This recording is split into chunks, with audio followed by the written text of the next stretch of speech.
She's university material. 4 words that changed my life. 4 words from a reception teacher were all it took. I visited my primary school last year after a period of about 38 years, and I was struck by the realization that everything I have done since, every life that I have touched, was as a result of that teacher.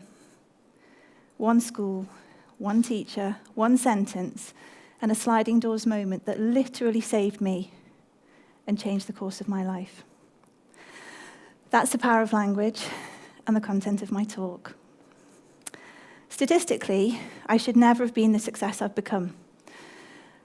I'm the oldest of 4 children, and I was born and raised in Toxteth in Liverpool, into a home where fear and violence were the norm.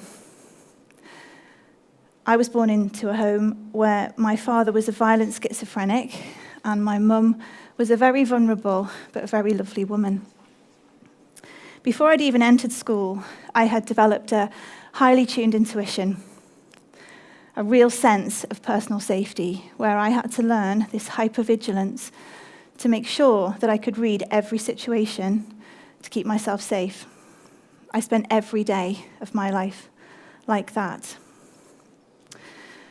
When I was finally able to go, school became a sanctuary for me. It was a place of safety. I did not have to second-guess the emotions and the reactions of every adult in the room. I could just be. I found myself feeling enveloped by love on the days that I arrived in school and I was disheveled and covered in my mum's blood. I found myself feeling like I was energized by the words and the powerful talk all around me. The enforced isolation that my father subjected my mother to meant that we, her infant children, were really her only companions, and as such, from an early age, I developed a wide vocabulary and I could read well before I entered a classroom. And the first book I ever read as a child was Tess of the D'Urbervilles, and although the concepts were well beyond me, I did know that Tess was a fighter, and I loved her for it. And thus began a lifelong love of literature and the alternate worlds that books could offer you and that stories could grab you and hide you in. At the end of my first year of primary school, my reception teacher said to my mum and my nan, "This girl's university material." And actually, in retrospect, that sentence was like a golden key for my life. However, as an experienced teacher myself now, I have absolutely no idea what that expression means. What I do know is that nobody in my not insubstantial family had ever been to university before. I don't know that my nan or my mum actually knew what this expression meant. But I do know that for them, they saw in me from that point on a huge potential. And that's how they treated me. And despite the daily chaos that my family lived through, they repeated this to me often, that I was going to university, I was university material. And I absorbed that narrative because that was the discourse that surrounded me. I was basically in a hurricane of positive affirmations every day. And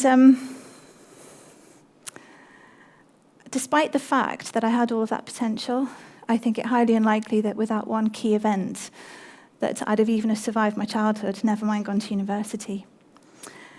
The final and successful suicide attempt of my father when I was 8 basically changed my life forever. That and the selfless actions of my aunt and my grandparents meant that all 8 of us moved, and we were relocated to the Wirral, where there was still a selective system in the 11+. And my default setting, my predisposition, if you like, for dealing with virtually everything in life was then, and still is, just to bury myself in books. So as a child, I was mature beyond my years, and I knew exactly what was expected of me. And academia did not frighten me in the slightest. It was something I could do, despite being painfully shy. So I passed my 11+, and off I went to a girls' grammar school. And in fact, the same grammar school that my daughter now attends. This amazing building that smelled of floor polish and success. and the boy-free corridors that were wooden panelled and filled with happy, laughing, glossy-haired, successful girls, and teachers who talked to me constantly about this mythical place, university, where we were all going to go, obviously, and where all things were possible. And I quietly thrived there. I got on with the business in hand, which for me was about making myself physically strong so that nobody could ever hurt me, and making sure that I got an education so that I could be financially secure and independent for the rest of my life. And I was very lucky. I came across a number of adults as a teenager who noticed that I had a few skills and signposted me towards activities that they thought I could be good at. So I did a lot of sports. I played netball and lacrosse and badminton and hockey, and I did the Duke of Edinburgh, and I joined the Air Cadets.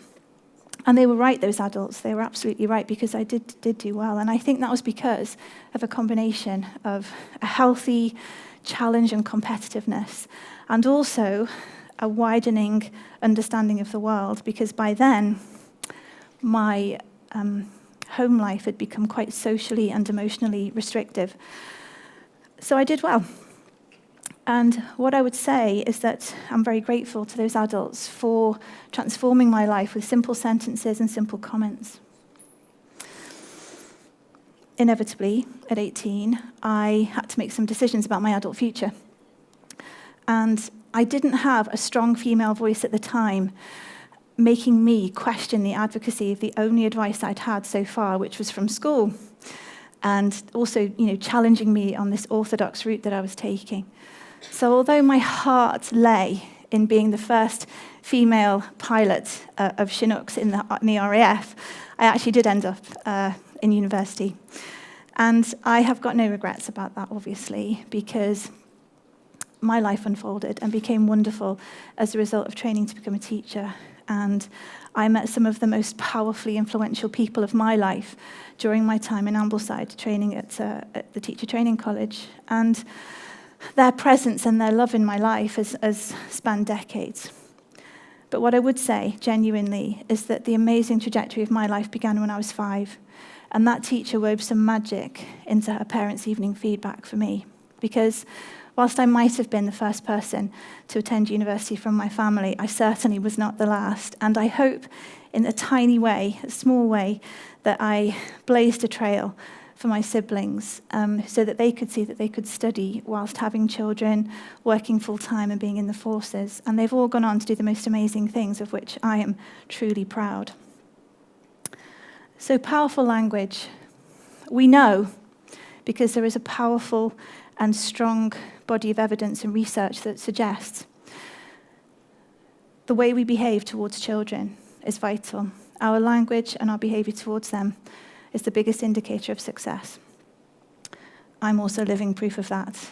I know as an educator that every word I say to children has got a huge impact on them, and it's incumbent upon me to make sure those words that I say are positive.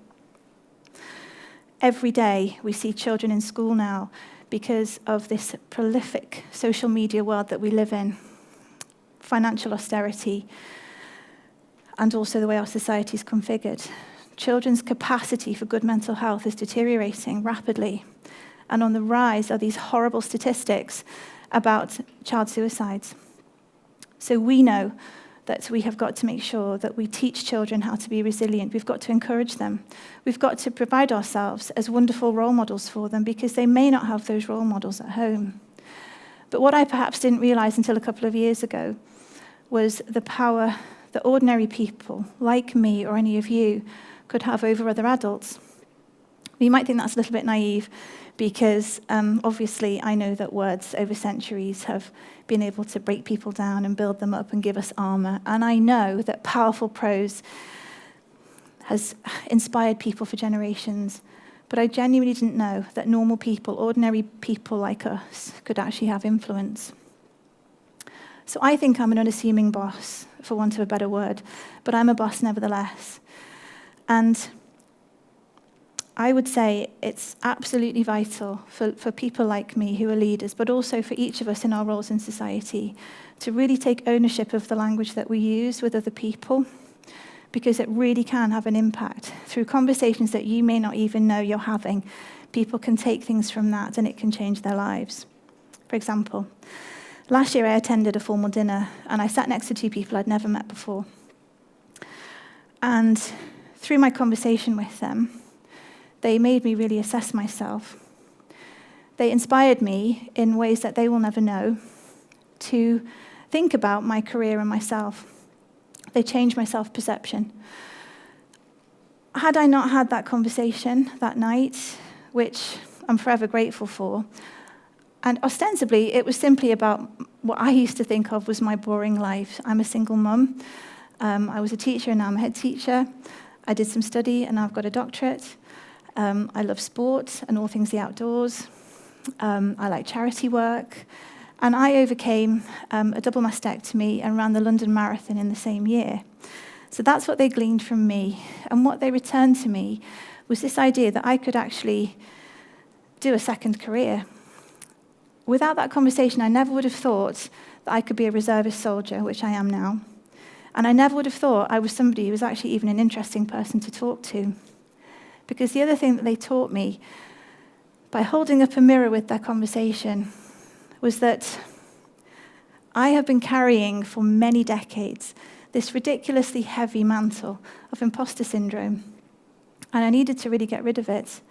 And what I had to do was take a long, hard look at myself and my life and my career and the things I'd accomplished and actually change that. And what I realized was this: woven through the tapestry of my life were words. Conversations that I had had with people who'd influenced me all the way through my life. What I realized was also that I hadn't just been influenced, but that I had been influential. When I realized this was when I was at home, following my mastectomy, and people wanted to come and tell me about how powerful I had been in their lives. And it was very humbling and heartwarming to hear of how even small conversations that I had all but forgotten had had a monumental impact on the recipients. From nail technicians to random strangers in coffee shops, from boy soldiers who I'd helped to get qualifications who'd been failed by the system, to colleagues that I'd lectured on the master's programme. I felt very proud to have been part of that journey for them. For me, being a good teacher and being a good leader is synonymous with just simply being a good human being. And I think this is really easy to accomplish, much easier than I think perhaps people give it credit for. It requires very little skill, knowledge, and money. It just requires time. Listening to people and talking to them and offering help if you can. People looking at my substantial CV may be tempted to think that all of this has come easy to me, that I've led a charmed life. They may look at my list of accolades and my broad smile and think, she has it made. I'm simply the product of the support and guidance I've received throughout my life. And in our age now of prolific social media, where it's almost become acceptable to be publicly aggressive, argumentative, narcissistic, I would say it's incumbent upon all of us to challenge that norm. We already know that our words can do harm. But what about if we switch that around and we're proactive about all the good that we can do? What if we actively seek out human interactions and contacts with other people, not just on social media, but in real life, and actually help people to be the best versions of themselves? Social media is a good tool for that, but actually there's a much easier way, and that is right now in this moment with the very next thing that you say to someone. Research suggests that we use probably about 7,000 words a day. What if each of us singularly took responsibility for every one of those words that we say? What if we put them through a filter like we do our selfies, and we make them have a positive impact on someone else? Finally, my call to arms is this. I think each of us needs to think about the legacy of our words, not just today. Obviously, it's nice if you say something positive to somebody and they take something away from that. But what about in 38 years' time? There might be somebody out there, a successful person like me, who's thinking about something you've said to them today, which was their magic key for life, their sliding doors moment. More importantly, there might actually be somebody still alive as a result.